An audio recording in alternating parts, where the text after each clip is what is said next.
Racist cop arrests Black U.S. Army general until he makes one call to the Pentagon.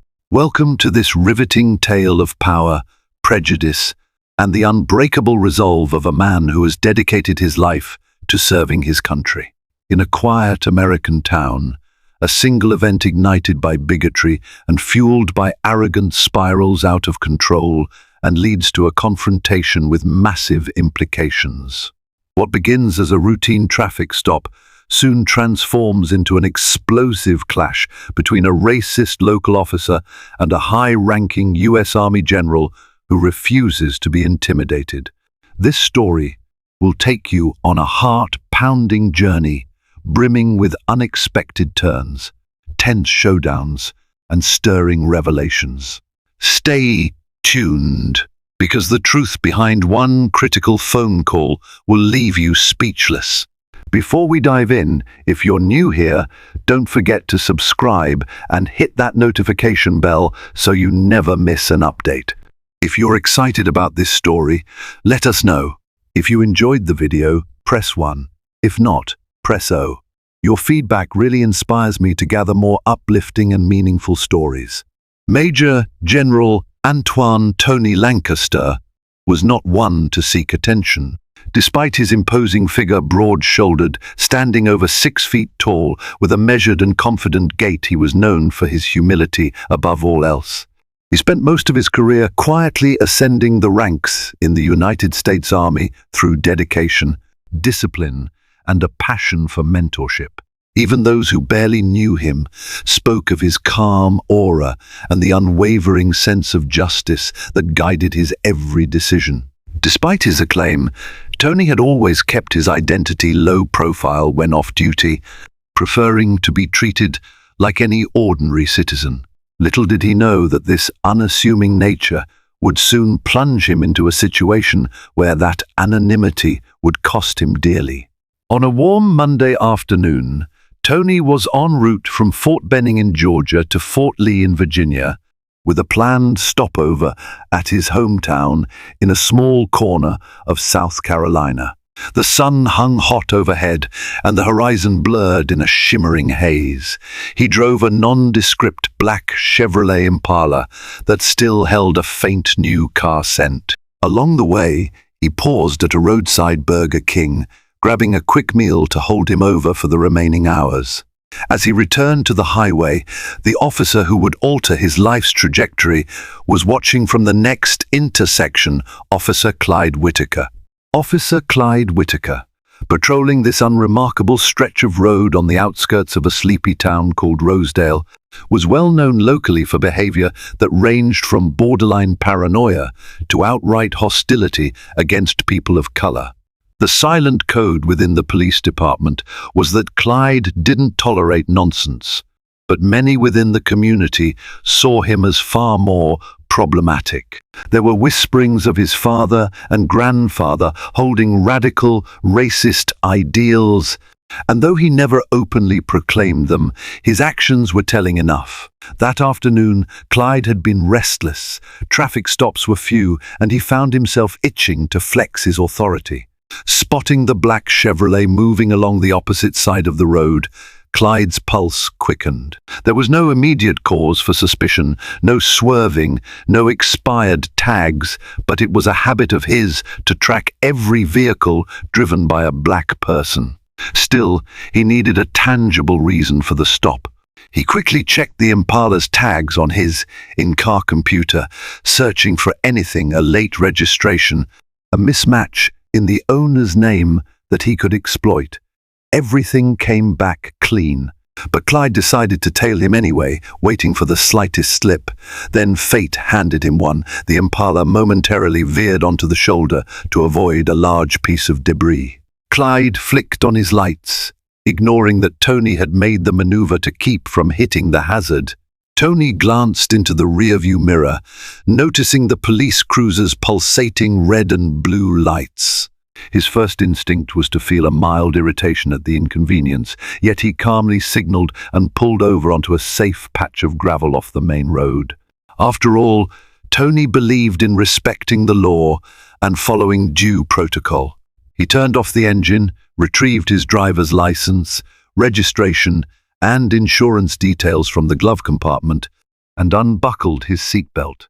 Although he felt certain he had done nothing wrong, the moment never failed to bring that small spike of adrenaline that anyone experiences when stopped by the police. Officer Whitaker approached slowly, one hand perched almost theatrically on the butt of his sidearm. When he reached the driver's side window, he wasted no time. Without greeting, without any courtesy at all, he barked, "License and registration." Tony handed the documents over, noting the steely look in the officer's eyes. For a second, Tony considered explaining that he was an army general, but he thought better of it. He had no intention of using his rank to garner favors, especially not for a mere traffic stop. Instead, he allowed the officer to speak first. Clyde's scrutiny was intense. He scanned Tony's identification and immediately registered the name Antoine Lancaster. That name didn't ring a bell, and for a fleeting moment, he was disappointed it didn't match any outstanding warrants. He drew the slightest sneer. In Tony's peripheral vision, the glare of the sunlight on the officer's sunglasses made it impossible to read the man's eyes, but the tension was palpable. Standing by the Impala, Clyde pretended to double-check Tony's license for any signs of forgery. Every second that ticked by filled the air with more hostility. Eventually, he demanded, "You know why I pulled you over?" in a tone laced with insinuation. Tony calmly responded that he'd swerved onto the shoulder to avoid road debris. Clyde, refusing to yield ground, insisted, "That's not a valid reason to cross the white line. Could have been intoxication, for all I know." Tony calmly stated that he was neither drinking nor under any influence, inviting the officer to run a breathalyzer if he so wished. Clyde's lips curled in a sneer, as if Tony's polite confidence was a challenge. He leaned in, scanning the back seat for anything suspicious: a brown duffel bag with army insignia, a neatly folded uniform jacket on the seat, and a half-empty bottle of water in the cup holder. Clyde's eyes paused on the uniform for a fraction longer than normal, but he said nothing about it. Instead, Clyde abruptly demanded that Tony step out of the vehicle for a standard search. Tony hesitated, glancing at the passing cars. The last thing he wanted was to create a scene. He knew his rights, but he also knew how tense interactions with law enforcement could escalate quickly. Weighing the consequences, Tony unbuckled and exited. He decided to comply, at least for the moment, to keep the situation from boiling over. Yet a nagging sense of unease wormed its way into his chest, as if he could already sense that rational dialogue with Officer Whitaker would be in short supply. Outside, the heat hit Tony full force. The sun glared mercilessly, making the asphalt shimmer. Clyde motioned him to stand by the trunk while he patted Tony down with a thoroughness bordering on aggression. Tony maintained a neutral expression, careful to keep his posture relaxed. He was all too aware of how easily any perceived resistance could be twisted into grounds for arrest. Clyde's hands pressed around Tony's pockets, up his legs, down his arms. Finding nothing, the officer stepped back, clearly disgruntled. "Stay right here," Clyde said, voice gruff. He returned to the driver's seat and began fiddling with the car's interior, checking under seats, feeling along the dashboard, rummaging through the glove compartment. Tony's heart pounded. While he had nothing illegal, the intrusion was excessive. The duffel bag next came under scrutiny. Inside, Clyde found a meticulously folded set of fatigues and a name patch, Lancaster. That discovery gave Clyde pause. He stared at the name patch, then back at Tony, as though searching for a reason to object. Maybe he thought Tony was impersonating a soldier. Something about the scenario pricked his suspicions. Yet Tony stood quietly, arms folded, bearing the focused calm of someone who had survived combat missions in hostile territories. The passing traffic slowed, drivers craning their necks at the unusual spectacle of a policeman thoroughly searching a vehicle in the mid-afternoon sun. It was the first sign that Tony's normal, uneventful drive would not merely be a fleeting inconvenience, but the precursor to a harrowing ordeal. Finished with the thorough search, Clyde slammed the Impala's door and returned to where Tony stood. Wiping sweat from his brow, the officer glared. "What's in the bag?" he demanded. Tony explained it contained his uniform and some personal effects. "And why do you have an army uniform?" Clyde challenged. It was a question weighted with suspicion, bordering on open hostility. "I serve in the U.S. Army," Tony explained, adding no extra detail. Clyde raised an eyebrow, the lines on his forehead bunching up. In reality, Tony outranked even the local colonel in the state National Guard, but revealing that would likely provoke more resentment than respect from this particular officer. Nonetheless, he was prepared to elaborate if asked directly. Clyde continued to press. "You got any ID to prove that? Military ID, orders, anything?" His tone made it sound like he was uncovering a criminal conspiracy. Tony carefully reached into his wallet and pulled out his official Department of Defense identification card. Clyde held it up, glaring at the photograph, the expiration date, the official barcodes. He remained silent, but tension rippled through his stance. A few moments passed. Tony briefly hoped that would be the end of the ordeal, that maybe, just maybe, Clyde would let him go with a cursory warning about the shoulder. Instead, Clyde's expression hardened into something uglier. "I don't like the look in your eyes," he spat. "You army folks think you're above the law?" Tony was too stunned to speak for a moment. He'd encountered small-town prejudice here and there, but rarely so openly. His mind churned, warning him that he might have entered dangerous territory. Refusing to succumb to anger, Tony tried logic. "Officer, I'm just traveling on official business from Fort Benning to Fort Lee.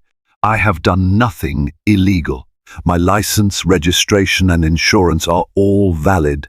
His measured words were meant to diffuse tension, but they only seemed to feed Clyde's ire. "You watch your tone," Clyde barked. "If I say you did something, you did it. You're not going anywhere until I'm satisfied."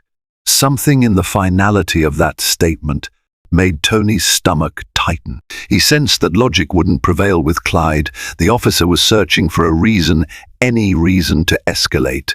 Cars continued to roll by, some slowing noticeably, as if the drivers realized something was wrong. Tony felt the urge to signal for a witness, but that could so easily be misread as hostile. Through years of army discipline, Tony had learned to keep composure in the face of intimidation. Yet the swirling heat, the officer's animosity, and the sense of an impending confrontation weighed on him like lead. Clyde stepped closer, eyes locked on Tony as if challenging him to flinch. "Turn around, hands on the trunk," he ordered. Tony frowned but complied. Clyde patted him down a second time, more aggressively than before. "This is harassment," Tony said quietly, but he made sure not to resist physically. Clyde responded by wrenching Tony's arms behind his back, snapping on handcuffs and pushing him against the trunk. The metal seared under the sun's intense rays. "Harassment?" Clyde hissed. "I'll show you harassment." Stunned by the officer's sudden escalation, Tony felt a rush of indignation and confusion. He had done nothing to warrant handcuffs. Spreading his feet as instructed, he silently reminded himself to stay calm. Nothing good would come from violence. He also knew that everything from this moment on could be used against him, possibly twisted into an accusation of resisting arrest or assault on an officer. Clyde, after yanking Tony's arms so tightly that his shoulders ached, announced, "I'm taking you in for interfering with law enforcement procedures and resisting detention." The charges were vague and unsubstantiated, but Tony realized that protesting too vehemently could only worsen the situation. Instead, he spoke clearly. "Officer Whitaker, I am Major General Antoine Lancaster. My credentials are in your hand. I'm requesting you verify my identity properly. I am certain your department can call the base or the Pentagon to confirm who I am." Clyde's lips curled into a cold grin. "Don't feed me that nonsense, as if I'm going to believe you're a general. You think that's going to scare me? I've dealt with your type before, always throwing around titles to weasel out of trouble." Then, lowering his voice so only Tony could hear, he added, "You're nothing but a liar who thinks a uniform gives him a free pass." Tony's mind reeled. This was bigotry in its rawest form, a direct assault on his integrity, fueled by the officer's personal prejudices. Time seemed to slow as Clyde shoved Tony into the back seat of the patrol car, slamming the door with a triumphant thud. From within the stifling cage, Tony watched his Impala, the sun glinting off its windshield. The uniform in his duffel bag now lay scattered on the roadside, where Clyde had flung it in a careless search. Tony's sense of personal violation deepened. It was unimaginable that an officer would treat an American soldier's uniform, a symbol of sacrifice for the country, with such disrespect. Yet there it was, sprawled like discarded laundry on the hot asphalt. With Tony secured in the back seat, Clyde returned to rummage through the trunk, presumably hoping to find something incriminating. However, Tony's trunk held only additional uniforms and a small suitcase of personal items. Nothing illicit, nothing questionable. The policeman's frustration was palpable as he slammed the trunk closed again. Then Clyde slipped behind the wheel, started the engine, and radioed in. The garbled exchange Tony caught went something like, "I've got one in custody, suspicious identification claiming to be Army, bringing him in." Tony's heartbeat thudded. He considered demanding that Clyde call the Department of Defense verification line or the local provost marshal at Fort Benning.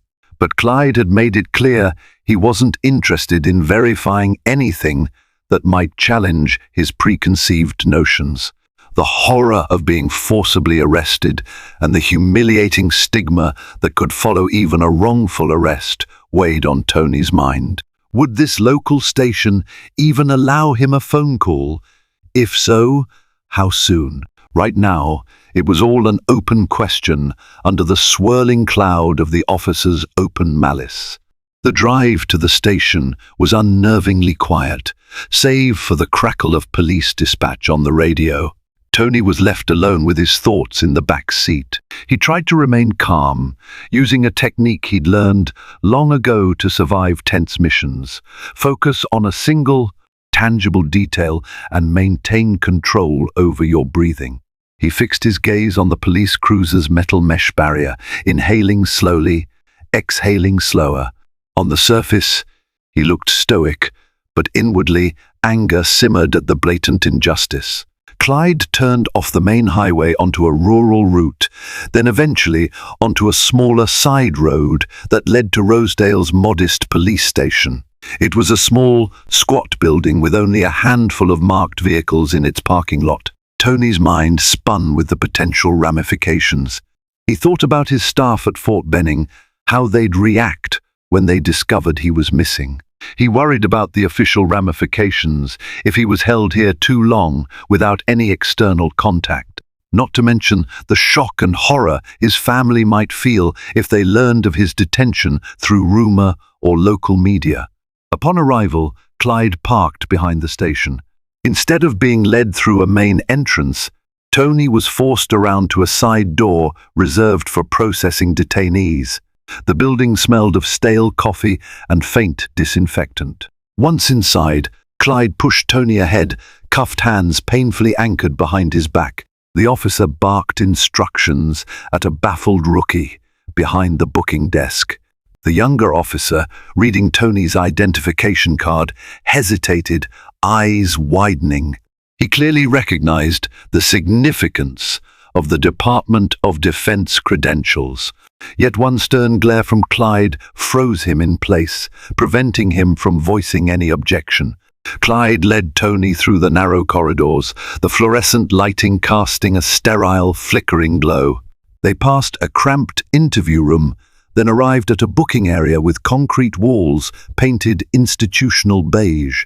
Posters for Crime Stoppers and local community watch programs were pinned haphazardly on a corkboard. The entire scene felt surreal to Tony, who had walked through countless military installations but never envisioned himself in a civilian booking area, especially not like this. The process was humiliating. Tony's fingerprints were taken, his mugshot captured under harsh overhead lighting. The digital camera flashed, and just like that, a record existed in the local system. Tony stood with shoulders squared, though inside he burned with indignation. Clyde offered no explanation of charges, no Miranda rights. The disregard for procedure was breathtakingly brazen. Yet Tony also knew that confronting it at this exact moment was fruitless. He needed to stay composed, gather information, and wait for the proper moment to speak. Finally, Clyde guided Tony to a holding cell. He removed the cuffs, then stepped out, locking the barred door behind him. Tony's shoulders throbbed from the rough handling. Once alone, he sank onto the small metal bench along the cell wall. On that bench were random etchings from previous detainees' dates, names, curses. The air was stale and heavy, the overhead bulb casting a dim glow. In the hush that followed, Tony felt the gravity of how deeply he had fallen into Clyde's clutches. He told himself that soon he would have a chance to contact the army or the Pentagon to clear this fiasco up. The question was, how much damage would be done before that moment arrived? Minutes dragged into hours as Tony sat in the cell, mentally reciting army protocols and analyzing every potential angle. He was no stranger to adversity. He'd faced enemy insurgents abroad, diffused tense negotiations in conflict zones, and steered complicated missions to success. But this was different. This was an affront on his home soil by someone sworn to protect the very freedoms Tony had risked his life to defend. Eventually, the metal door at the end of the hallway swung open, and the rookie officer from the booking desk entered, quietly taking a seat on a stool opposite Tony's cell. His wide eyes betrayed both curiosity and concern. For a few moments, the young officer simply stared.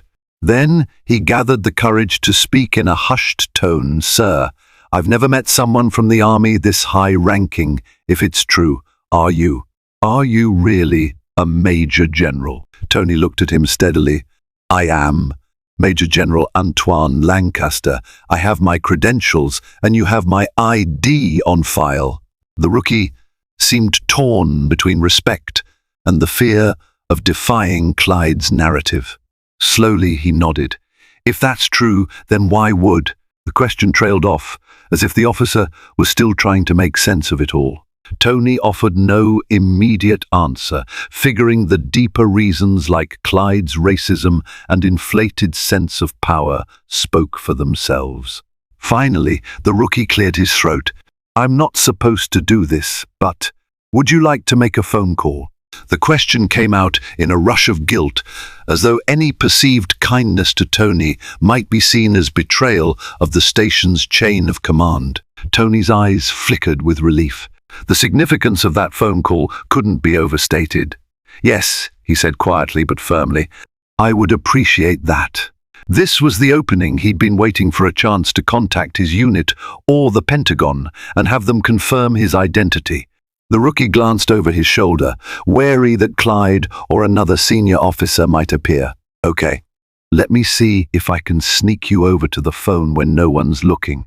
He disappeared down the corridor, leaving Tony alone again, though now with a spark of hope. He'd never thought a simple phone call could feel so monumental. A short while later, the rookie returned, whispering urgently. "Now's your chance," he said, unlocking Tony's cell. Clyde and the chief stepped out. "I'll get you to the desk phone, but you have to be quick." Tony nodded, heart pounding. He emerged from the cell, following the young officer through a corridor until they reached the station's front desk, currently empty. The battered desk phone sat on top, next to an archaic computer. Tony picked up the receiver, dialed a direct line to an aide he trusted at Fort Benning, each ring feeling like an eternity. Finally, a crisp voice answered. "Captain Riley speaking. Tony exhaled, thankful he reached the right person on the first try. "Riley, it's Major General Lancaster," Tony said, keeping his voice low and steady. A momentary pause on the other end indicated the captain's shock. Then Tony laid out the situation in succinct detail, that he'd been arrested without cause, that he was at the Rosedale police station, and that he needed immediate assistance verifying his credentials. He kept his words measured, but the urgency was obvious.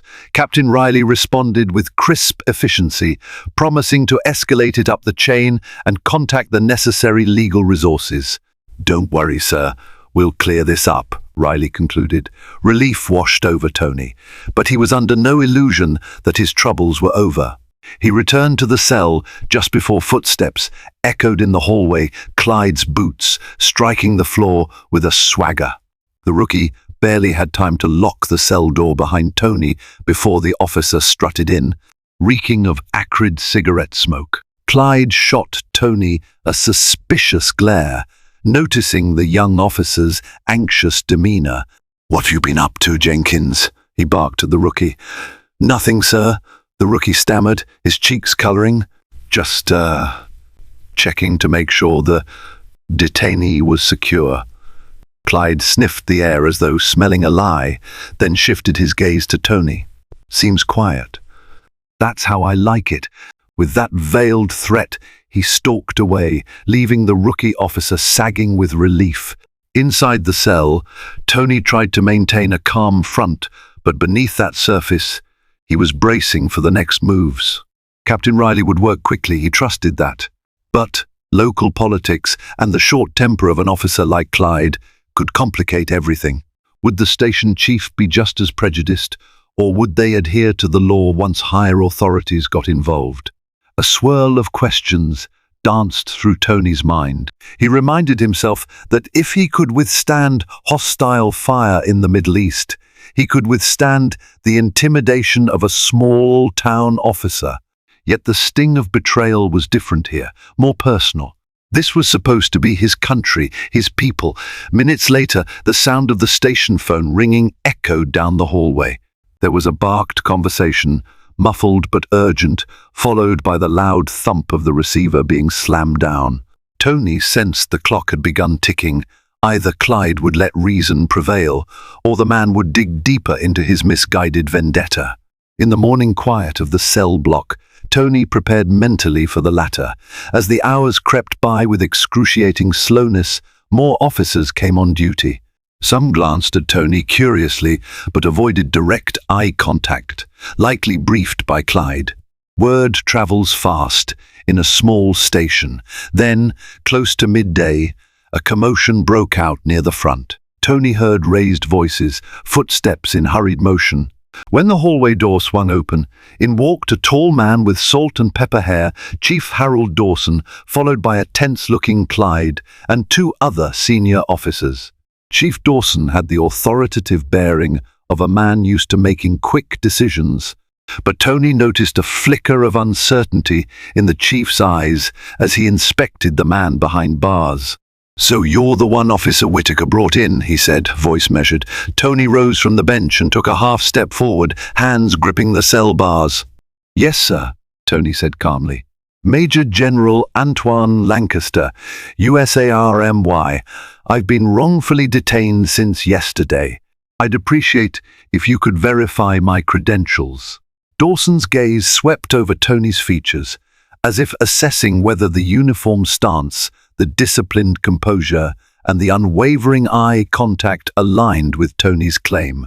Meanwhile, Clyde stood with his arms folded, scowling. "We got a call from the base," Dawson said, furrowing his brow. "They say you are who you say you are, a two-star general at Fort Benning. They're pretty insistent about talking to you." Immediately, Tony felt a surge of vindication. However, Clyde looked unconvinced. The very mention of Tony's rank seemed to rattle him, as though he had never imagined his detainee might truly outrank even local politicians in terms of connections. "Well," Chief Dawson continued carefully, eyeing Tony's stoic posture, "if that's verified, then there's a big problem here. Officer Whitaker claims you were resisting arrest and obstructing his investigation. But I'm hearing from your base that you've served for 25 years with a spotless record. Clyde jumped in, jabbing a finger in Tony's direction. Don't let him fool you, Chief. He crossed the line, gave me lip, refused to cooperate. Probably forged that ID too. He aimed a scornful glance at Tony. He's just using a made-up identity to weasel out. These guys try it all the time. Dawson's eyes flickered with annoyance. I've received multiple calls from your commanding officers, General Lancaster. They're demanding your immediate release and an apology. He leveled his gaze at Clyde. We need to straighten this out. The chief hesitated a moment, then ordered the cell door opened. One of the senior officers retrieved the key and complied. As Tony stepped out, Clyde backed away with a mixture of fear and defiance, apparently uncertain how this confrontation would end. For a moment, the hallway was silent. Tony locked eyes with Dawson. Sir, I appreciate your help, but I need access to a phone to contact the Pentagon or my superior at Fort Benning. I should inform them of the situation. The chief nodded, but also looked pained, like he was bracing for a backlash from the outraged army chain of command. Clyde spat on the ground in frustration, letting out a low growl. We'll see about that. Dawson gestured for Tony to follow him to his office, a cramped room with old wooden paneling and a large wooden desk strewn with paperwork. On a small table in the corner stood a pot of lukewarm coffee. The air conditioning sputtered faintly, offering little relief from the midday heat. Have a seat, Dawson said, pointing to a worn leather chair opposite his desk. Tony sank into it with an air of professionalism. Dawson dialed a number on the desk phone and handed the receiver to Tony. Almost immediately, Tony recognized the stern, no-nonsense voice of Brigadier General Karen Atwood, one of his closest confidantes at Fort Benning. She launched into rapid-fire questions. Was Tony all right? Was he being mistreated? Did he require immediate legal representation on site? Tony answered calmly, explaining the entire ordeal from the traffic stop to the cell. Hearing Tony's side of the story, General Atwood's anger pulsed through the phone. Tony could almost picture her pacing the office, fuming at the indignity inflicted on a fellow officer, particularly a two-star general. She promised swift intervention. We've already contacted JAG, she said. We're also reaching out to relevant authorities. The Secretary of the Army might get looped in. The mention of such high-level involvement turned Dawson pale. He scratched his chin nervously. When Tony hung up, Dawson's shoulders slumped under the weight of it all. All right, General, he began. I'll personally see that you're released right away. We'll do the paperwork to close this matter. But I have to ask, are you planning any legal action? The department will cooperate fully if you do. Tony paused, letting the question hang. He believed in justice, but he wasn't out for petty revenge. Right now, I just want a thorough investigation of Officer Whitaker's conduct, he said evenly. I won't decide on further action until after that. Dawson nodded, relief mingling with lingering tension. Just as Tony was about to stand, the door burst open, and in strode a tall, middle-aged man with a broad Stetson hat, Sheriff Jonathan Haynes. Apparently, he'd been called in to mediate or observe the fallout. Haynes had a commanding presence, more akin to a frontier lawman than a modern sheriff. Taking a moment to survey the room, he turned his attention to Tony.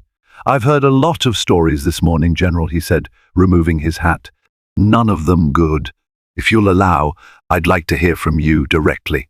Tony repeated his account from the moment Clyde pulled him over to the humiliating search and subsequent arrest. Haynes listened intently, eyes narrowing at each new detail. Then, turning to Dawson, he demanded, "Where is Whitaker now?" Dawson checked the time. He should be on shift in about 10 minutes. Haynes nodded curtly. Good. I want him in the conference room. I'll meet him there.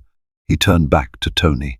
General, we can't erase what's been done, but I'll make sure Whitaker faces the consequences if he broke protocol or committed misconduct.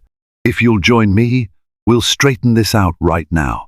Tony agreed, relieved that at least one local figure seemed determined to handle matters swiftly and justly. The conference room was a dreary space with grey walls, a large oval table, and a single whiteboard. Posters encouraging community outreach were plastered on a bulletin board, although it seemed more decorative than useful. Tony and Haynes took seats along one side of the table, while Dawson sat on the other end, flipping nervously through a thick code of conduct handbook. A few minutes later, Clyde arrived in a huff. Clearly, he'd been told only that there was a meeting and walked in expecting a routine briefing. The moment he spotted Tony, he stiffened. Haynes wasted no time. Officer Whitaker, we have a serious situation here involving your arrest of Major General Lancaster. I'd like your full account. The sheriff's tone allowed no room for evasion. Clyde shot Tony a disdainful glance, then cleared his throat. I pulled him over for reckless driving, he began, voice stiff with defensiveness. He got mouthy, refused to cooperate. Told me some fabricated story about being a big-shot army guy, probably to intimidate me. I did what I had to do to maintain order. Tony bristled at the blatant distortion. He looked to Haynes, who in turn fixed Clyde with a steely gaze. So you didn't check his military ID? Haynes asked, tapping a pen on the table. Clyde sniffed, looked fake. Could have been made on a home printer for all I know. Haynes shot a glance at Tony. Did he request you verify it by calling the base? Tony nodded. Haynes returned his gaze to Clyde. And you refused to do so? Clyde attempted to dodge the question. He was resisting, belligerent. I had every right to cuff him for officer safety. He could have been armed. The sheriff folded his arms. But you found no weapons, correct? Clyde gave a reluctant nod. The tension in the room was thick, the silence amplifying every small sound, Tony's steady breathing. The creak of Dawson's chair, the rustle of the Code of Conduct handbook. With an air of finality, Haynes said, Officer Whitaker, your story doesn't align with the evidence, nor with the calls we received from Fort Benning. Additionally, you neglected standard verification procedures for a suspect who provided valid military credentials. That's not just a lapse in judgment, it may be a violation of departmental policy. Clyde's face reddened. He opened his mouth to protest, but Haynes held up a hand. I'm placing you on immediate suspension, pending a full investigation, the sheriff stated evenly. Hand over your badge and firearm. Shock rippled across Clyde's features, morphing into seething outrage. Slowly, under the heavy gaze of the sheriff and the chief, he removed his badge from his belt and placed it on the table with trembling fingers. Then he unstrapped his holster, depositing his sidearm next to the badge. The silence that followed was deafening. Finally, Clyde spat out, "You're making a mistake. That man is no hero, he's just another liar," who Haynes slammed his palm on the table, cutting him off. "Enough. You're dismissed." With a glare that could slice through steel, Clyde snatched his uniform hat and stormed out, the door rattling in his wake. For a moment, no one moved. Then Dawson exhaled slowly, as though relieved to see Clyde gone. Haynes turned to Tony, expression grave. "General Lancaster, you will have our full cooperation in any legal action you wish to pursue. We'll document everything, from the moment Officer Whitaker pulled you over to your wrongful detention."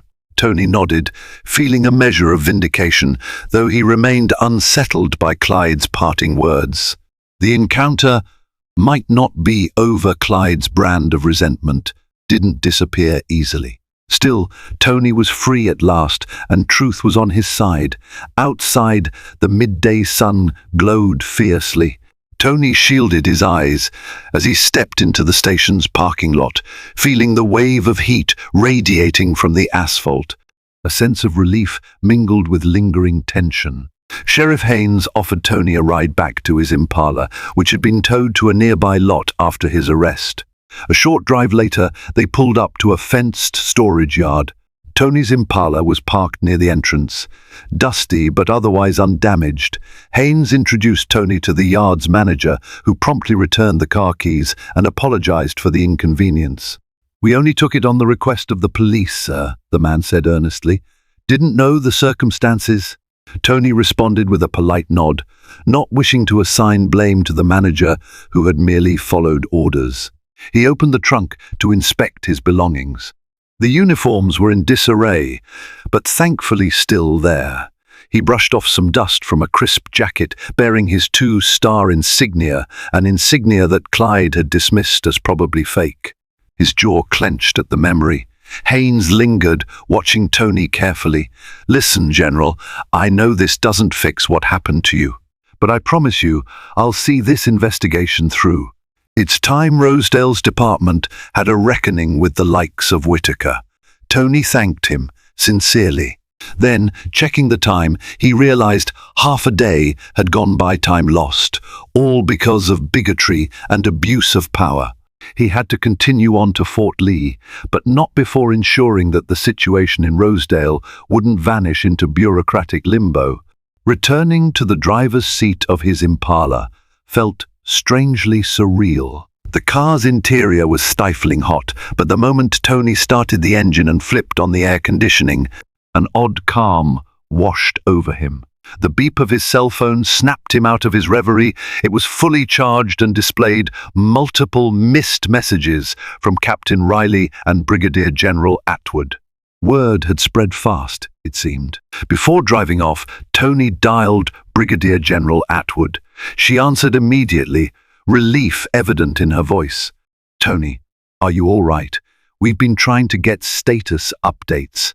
He gave her a concise version of what transpired since his last call, including Clyde's suspension and the sheriff's assurances. Atwood's anger at the injustice was still palpable. "I'm going to escalate this. We'll inform the JAG Corps. Let's ensure they investigate thoroughly," she said. Tony agreed, though he maintained that a measured approach was best. "We don't want to create unnecessary hostility with the local department, especially since the sheriff is trying to do the right thing," Tony reasoned. Atwood concurred but noted that for the sake of accountability, high-level oversight might be needed. After a few more logistical details arranging Tony's next movements, scheduling a formal statement, the call ended.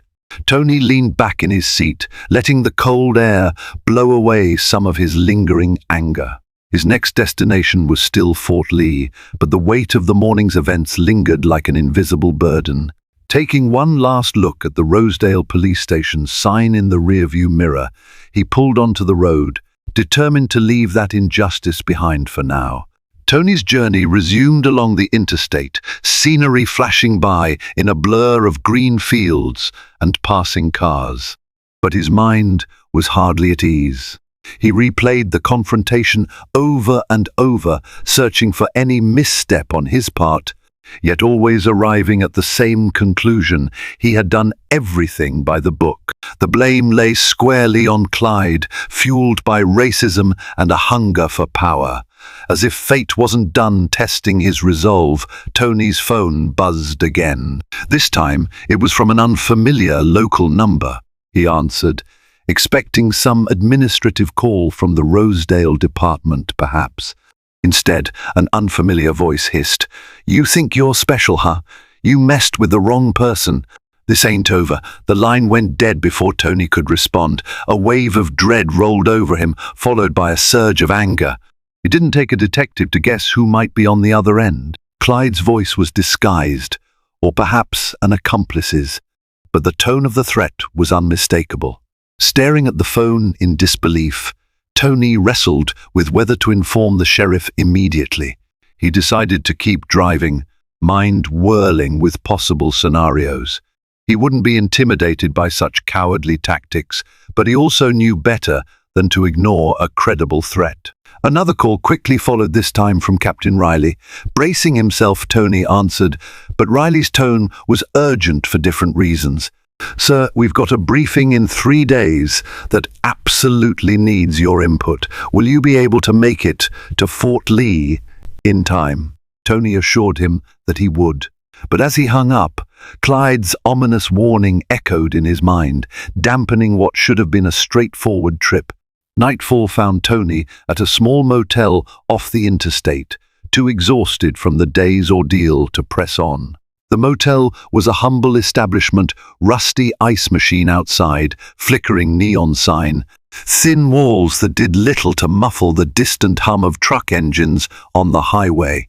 Tony checked in under his own name. He briefly considered using an alias to avoid further trouble, but he refused to live in fear or secrecy. After a quick shower, Tony settled onto the firm bed, phone in hand. He typed out a concise email to the Army's Judge Advocate General office, detailing what had happened and forwarding the sheriff's contact information. Then he scrolled through half a dozen messages from friends and colleagues who had caught wind of his situation. Word was traveling alarmingly fast. Some were outraged on his behalf, others merely expressed confusion that such a high-ranking officer could be so mistreated. Tony responded diplomatically, not wanting to stir more chaos than necessary. Sleep eventually claimed him, though his dreams were restless, filled with flashbacks of deployments overseas and twisted illusions of Clyde brandishing a weapon. He woke at dawn, heart pounding, a thin film of sweat coating his forehead. Shaking off the nightmares, he reminded himself of the daily discipline that had guided him through years in the Army. A quick morning workout, a shower, a structured plan for the day. No matter how troubled he felt internally, the routine grounded him. By daybreak, Tony was back on the road, forging northward toward Fort Lee. The crisp morning air offered a measure of solace. The traffic was light, and for a time, Tony allowed himself to focus on the road and the soothing repetition of highway miles. Then, around midday, he noticed a vehicle in his rearview mirror, a battered, dark pickup that seemed to be following him a bit too consistently. Initially, Tony dismissed it as coincidence. But every time he changed lanes, the truck followed suit. When he exited briefly for gas, the truck lingered at the same station's parking lot. Though no one got out, alarm bells rang in Tony's mind. Was this Clyde or someone connected to him? It seemed too far-fetched to be random. Tony took out his phone and snapped a quick photo of the truck's license plate. The vantage wasn't perfect, but it might help if trouble arose. After refueling, he pulled onto the highway, deliberately switching lanes and adjusting speed to see if the truck would keep pace. It did. Anxiety pricked at Tony, but he reminded himself he wasn't defenseless. He had training, and he also had the phone numbers of local authorities who would likely respond promptly to a threat against a U.S. Army general. Still, he had no desire to provoke a confrontation on open road, which could endanger other drivers. Eventually, Tony decided to try an unplanned detour, exiting onto a small state road. The truck followed. That confirmed his suspicion. Heart pounding, Tony spotted a well-lit public rest stop ahead. People milled about. Families on road trips, truckers taking breaks. Tony pulled in, found a conspicuous parking spot near the main building, and turned off the engine. The battered pickup rumbled into the lot a minute later, parking several rows away. Tony waited to see if anyone would approach. Minutes passed, yet no one emerged from the battered truck. Tony scanned the rest stop sidewalks and vending machines. People of various backgrounds went about their business without a second glance. Finally, a tall figure in a hooded sweatshirt stepped out of the truck's passenger side. The person kept their hood low, partially concealing their face, and made no move toward Tony. Instead, they slowly circled around to the driver's side, conversed briefly with whoever was behind the wheel, then got back into the passenger seat. Something about the silhouette and the stealthy movement nagged at Tony, an echo of his experiences in covert operations. This was no random traveler. Tony weighed his options, one call 911, and explain he was being followed, or two attempt a direct confrontation in a public space. He opted for caution. Pulling out his phone, he dialed the local highway patrol, explaining the suspicious behavior and providing the truck's license plate number. The dispatcher assured him a patrol car would be sent. As Tony wrapped up the call, the truck's engine roared back to life and exited the lot in a hurry, its tires squealing. They must have seen Tony on the phone. He quickly relayed that update to the dispatcher, but the truck vanished onto the highway before any patrol could arrive. Tony felt a swirl of relief and lingering dread. Now that they knew Tony was alerting authorities, would they continue the pursuit?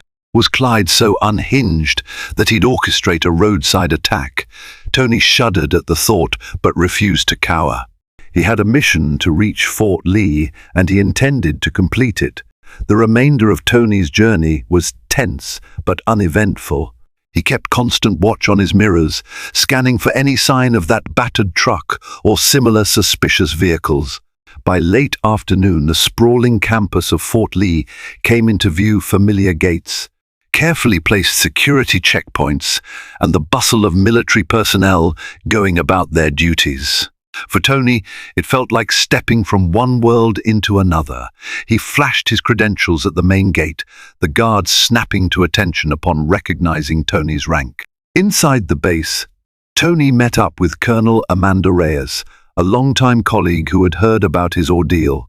Her face registered both concern and anger. General, I can't believe what you've been through," she said, opening the door to a staff briefing room. Several officers were already seated, laptops open, eyes subdued. Tony thanked her and quickly briefed them all on the final leg of his trip, including the suspicious tale.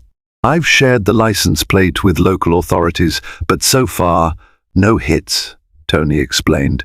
"We should inform the Pentagon security detail. If Clyde is behind this, he's gone rogue." Colonel Reyes nodded grimly. "If you need personal security detail, let us know. We'll coordinate with base security. The last thing we want is an incident on federal grounds." Tony agreed, though he hoped it wouldn't come to that.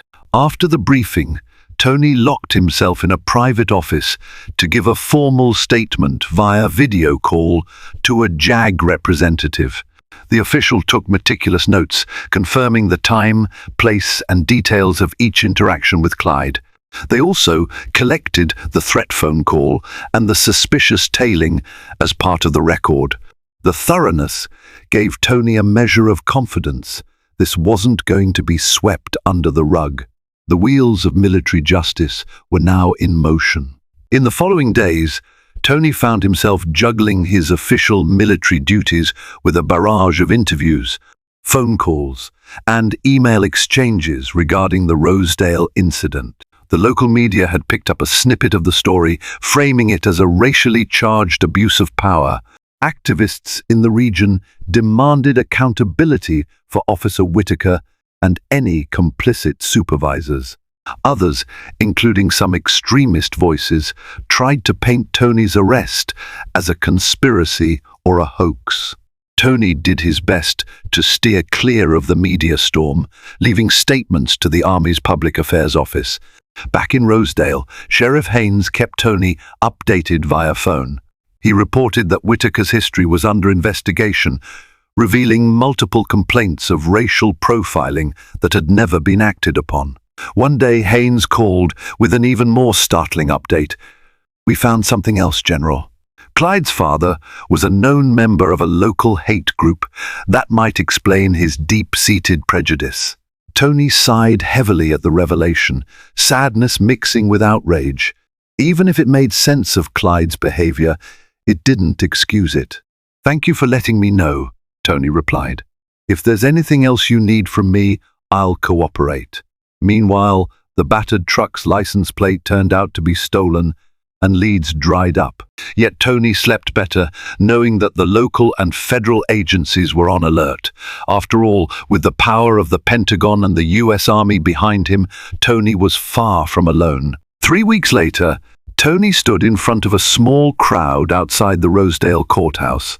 The Army's legal team had convinced him to attend a preliminary hearing where Clyde Whittaker stood accused of unlawful detention and civil rights violations. The day was humid, with clouds swirling overhead, but that did little to deter the gaggle of reporters or the cluster of community activists holding signs reading "Justice for All" and "End Police Racism." Inside the courthouse, Tony took the stand as the primary witness. He recounted in precise detail every step of his arrest. The prosecuting attorney laid out Clyde's history of complaints and the internal review that uncovered multiple instances of misconduct. Clyde sat at the defense table in a wrinkled suit, eyes smoldering with hatred, flanked by a lawyer who looked increasingly frazzled as evidence mounted. The turning point came when the rookie officer, Jenkins, testified about how he had secretly let Tony make that critical phone call. Jenkins, voice shaky but determined, confessed he feared Clyde and had witnessed repeated instances of racial bias. A hush fell across the courtroom when Jenkins admitted he only intervened because Tony's ID looked so legitimate and the entire situation felt morally wrong. His courage helped piece together a complete timeline that left Clyde's defense in tatters. By day's end, the judge ruled there was sufficient evidence to proceed to trial, denying bail due to the perceived risk Clyde posed. The once arrogant officer was led away in handcuffs, face contorted with rage. For Tony, it was a moment of tense vindication, a small victory against the tide of injustice. Outside, a light drizzle began to fall, mingling with cheers from those gathered. Tony felt the weight of a moral burden lifting, if only slightly. In the weeks that followed, Tony resumed his duties, balancing the demands of military leadership with the ongoing legal proceedings. The day of sentencing finally arrived after Clyde accepted a plea deal when it became obvious the evidence was overwhelming. The deal included a permanent revocation of his license to serve as a law enforcement officer, community service, and a lengthy probation period. While not as harsh as some might have hoped, it effectively ended Clyde's career and placed him under strict legal watch. After the hearing, Tony emerged from the courthouse feeling a complex swirl of relief and disappointment. Justice had been served in a legal sense, but the stain of racism and abuse of power was a reminder of how much work remained. Sheriff Haynes and Chief Dawson approached Tony outside the courtroom, thanking him for testifying. "We're cleaning house, General," Haynes said. "We've launched a department-wide review. A few others under suspicion are out." This was a wake-up call. Tony accepted their words graciously. He hoped the changes would be real and lasting for Rosedale and for other towns like it across America. On his drive home, the late afternoon sun broke through the clouds, painting the sky in a luminous gold. Tony reflected on the entire journey, from the humiliating arrest on a dusty roadside to standing up in court to ensure no one else would suffer at Clyde's hands. Change had begun, and though it was far from perfect, it felt like a step forward. He couldn't help but recall Clyde's sneer, the hateful glint in his eyes, and the final moment when the ex-officer was led away in chains.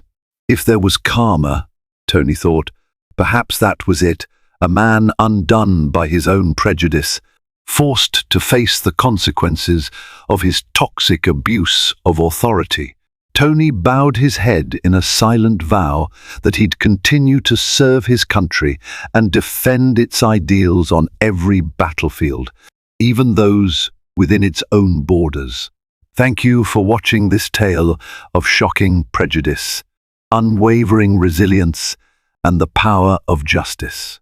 While the path our general walked was fraught with danger and hostility, it ultimately highlighted the triumph of truth over bigotry. One determined phone call to the Pentagon unveiled the ugly reality of a corrupted mind, but it also revealed how allies can rally to defend what's right. If you found inspiration in our general's perseverance, or if you believe in the importance of standing up to injustice everywhere, please consider liking this video, sharing it with friends, and subscribing to the channel for more stories that shine a light on bravery and the enduring hope for a fairer world.